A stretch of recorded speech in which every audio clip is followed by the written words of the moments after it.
Hello everyone, I've just received an email asking how Arkency generates leads. It's a question I often receive, especially from people who either try to build some kind of software development company, or they're running this already, or they're just trying to build this. And it might be confusing when you look at Arkency from the outside, because it seems like all of our, I don't know how to call it, marketing, or what I'm doing right now, it's a video.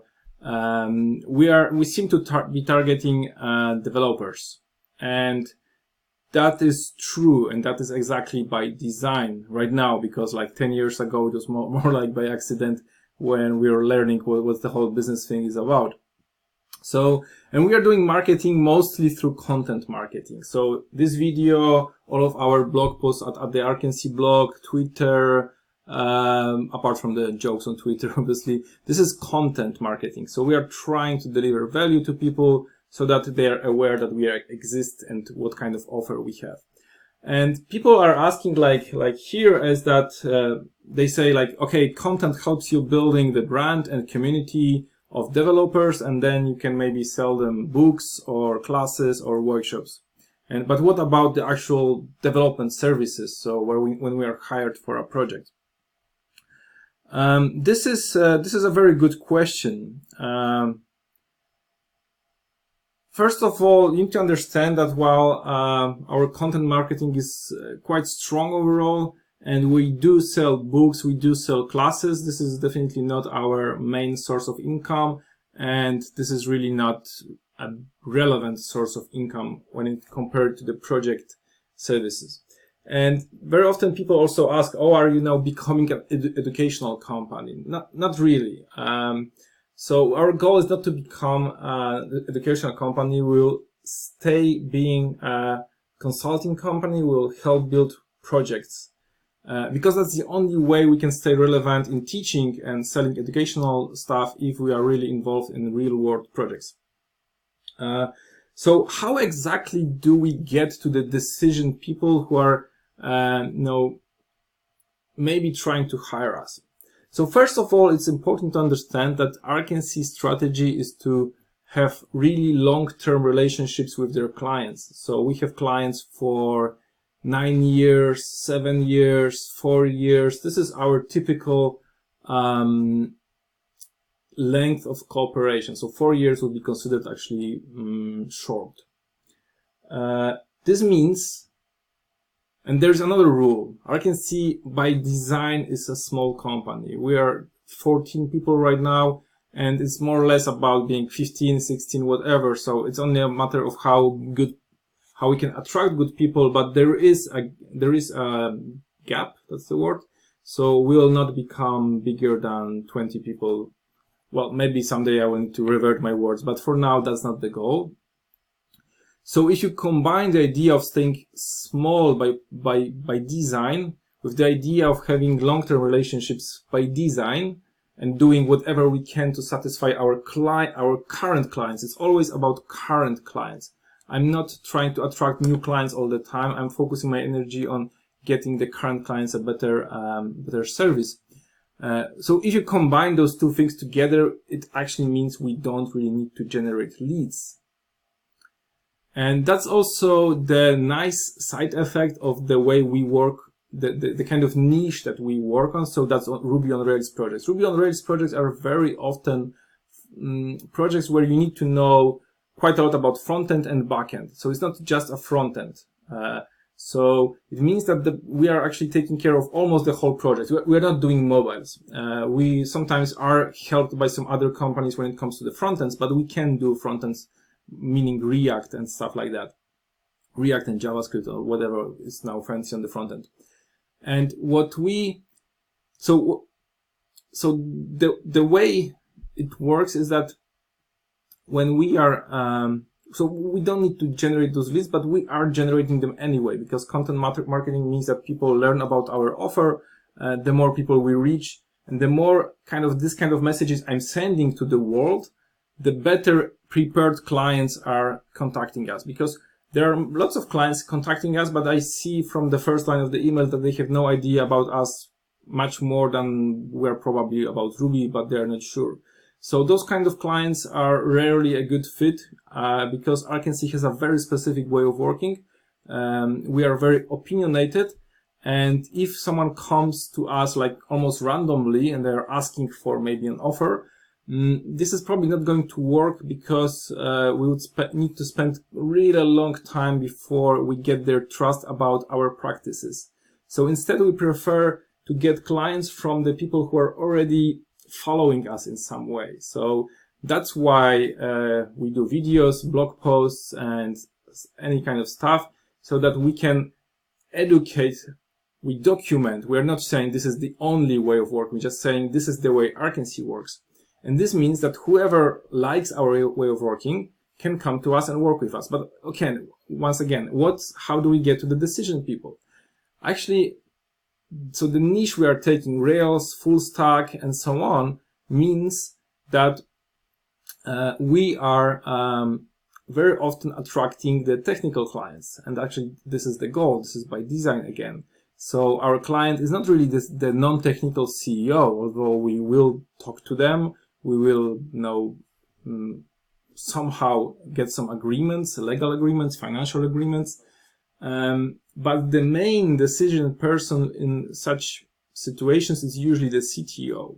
So that's the secret overall. We generate leads by somehow convincing the CTOs that we are trustworthy developers.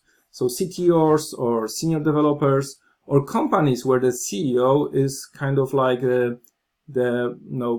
someone who used to be a developer. There are lots of companies where now developers are starting companies, and this is a very, very common situation that one of the co-founders is a technical person. So we are getting at the top level immediately, right? And if they are following us and if they like us, so if they hate the way I'm explaining how we work, then probably they will never contact us, right? But so we are just trying to be very explicit. This is the way we work. There will be no surprises later. Because I'm not only caring about this kind of marketing, like where I say we are the best and please come to us. Because I know that this can be very short term. Because once we start the project, after 5 months of working, they will say we hate you. We don't trust you with this way of working. We've never been there because we've been really good at selecting the clients that already know us. So I hope this is answering the question. Yeah, I think I answered all questions here. So maybe we are lucky because, well, it's not lucky. We're working on big projects. We're trying to look at it holistically. So if you try to apply our pattern to another company, so we are technology based. We are Ruby company. We could do Python if we want, like it would be possible, but the whole marketing and so on around this would be more difficult. So it's easy to say we are doing Ruby. And we are doing big legacy Rails applications where the client is ready to let us add some new practices around the project management and obviously about the coding practices. So we'll probably introduce some ways of event-driven architectures.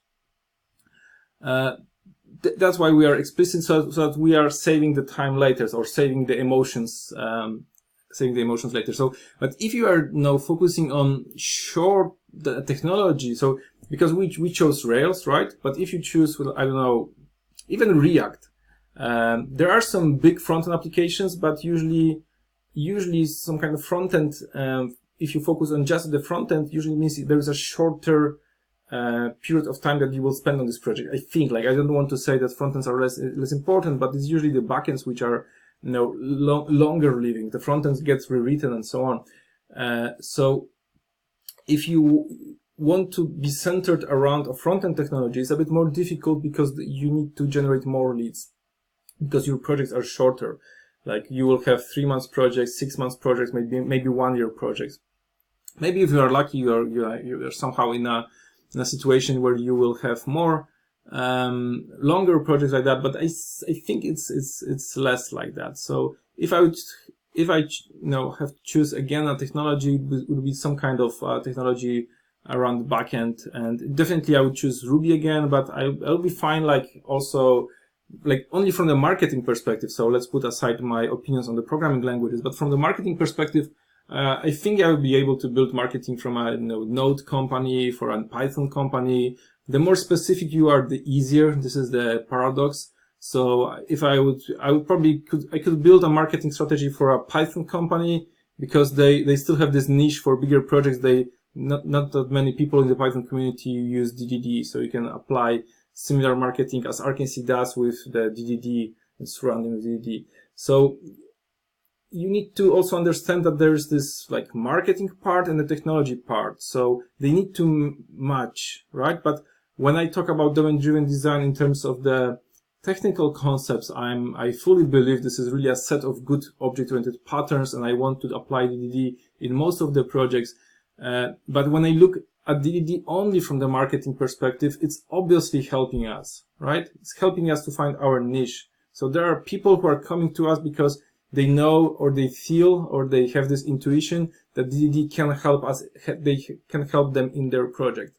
So they're coming to us and they say, you are the best DDD company in the Ruby world, in the whole world, because we probably are. So once those clients understand that they want to get DDD, they will just come to us and we'll be the best fit for them, right? So that's the thing. And again, technology and marketing. We are also, like, for example, we can help companies refining their project management or process management. So their processes. So we are remote and async, and many companies struggle because they are not async. So remote is the optional part, but their internal teams, they need to have lots of meetings and so on. And this is the area where we can help. And even, this book here is talking quite a lot about that. So we do help in other areas. Some companies are attracted by the DDD part. Some companies are attracted by the async part.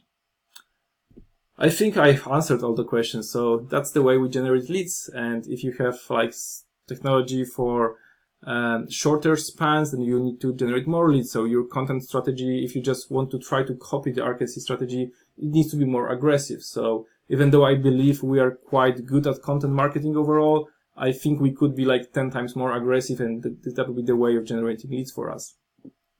Thank you.